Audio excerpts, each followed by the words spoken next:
my name is Susan Kytzia. I'm very happy to present our research project. My co-project leader is Alexander Scheidecker, whom you've already seen today, because he's the only mathematician in the room, so you have all seen him standing up as a lonely person when being asked for that background. You may ask yourself why we need a mathematician. I try to give an answer to this question.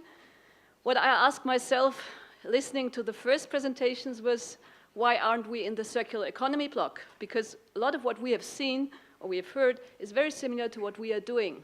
But the answer is because we didn't call our project, or we didn't put it into this block ourselves by naming it a circular economy project. Why didn't we do this?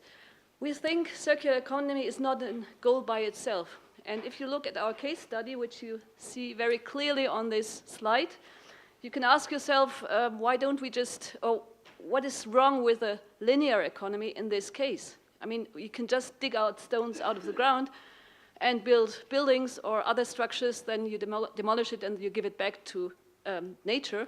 This has been done for centuries, so where's the problem? Why do we need a circular economy approach? I want to answer this by giving this, or by showing you this slide. The problem, or the problem we are addressing is the problem that we are living in a very densely populated country. We've already heard this today as well. And we have a building stock which is coming to age. I think we're going to hear more about this in the following presentation. So we have, on the one hand side, we have a problem with space for extraction of those stones and space for deposition of those stones. And in this case, we have a question of resource regimes. I already heard this term by Roland, who has also this issue in his project. It's a resource regime question for natural resources. The other thing is, and this is the positive news from this slide, that we have the possibility to establish a circular economy in this case, because when our building stock is coming to age, there's a lot of material coming out of it.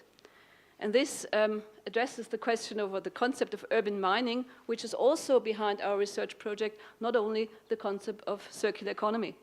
So if we do it in a right way, we can use this demolished building stock to substitute virgin gravel, and in a densely populated country as Switzerland, we can save landscape and we can save land for agriculture.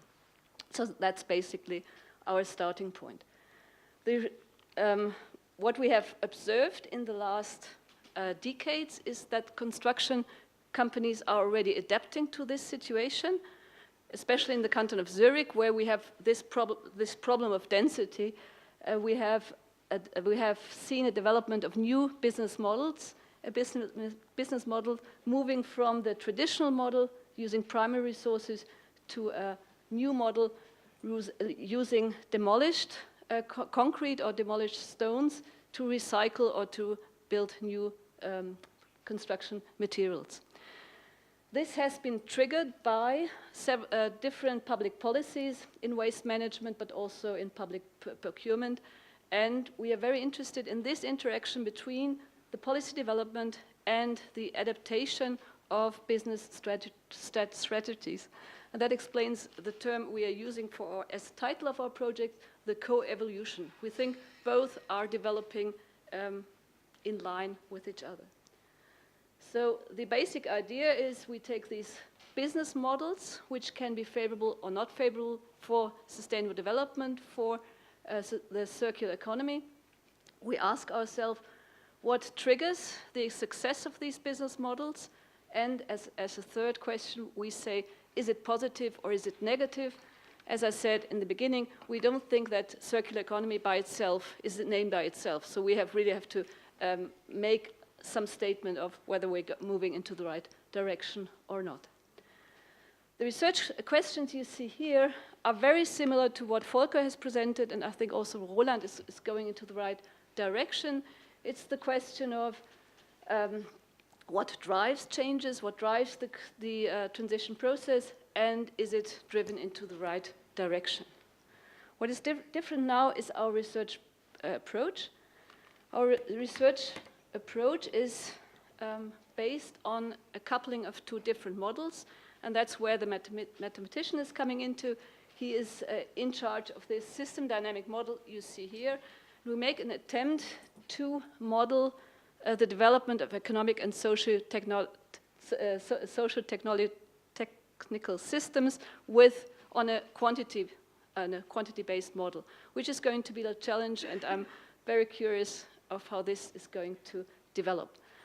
The other type of model is something you've already seen. That's the material flow modeling. What's different to what you've seen already, we are not basing this on technical processes, but on organizational, institutional processes. So each process in this model represents some kind of organization, some kind of company, some kind of business model.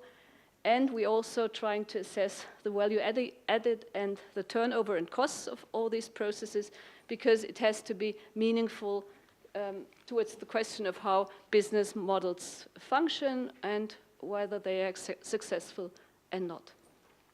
How do we couple these two models? From my experience, it's a big challenge to do this. And to do this, we have established, or we want to establish, a boundary process linking those two models. And as time is limited, I just want to say one thing, which is important to me. What we try to do is to have two PhD theses on the disciplinary edges of this process and the assessment model, and on the co-evolution model. And the boundary process itself, which is trying to link these two models, is led by senior scientists, and that's where we put some additional co-funding into, because we think this can't be done by PhD students. They have to focus on their disciplinary research. And that's something I think we should discuss as well. Thank you.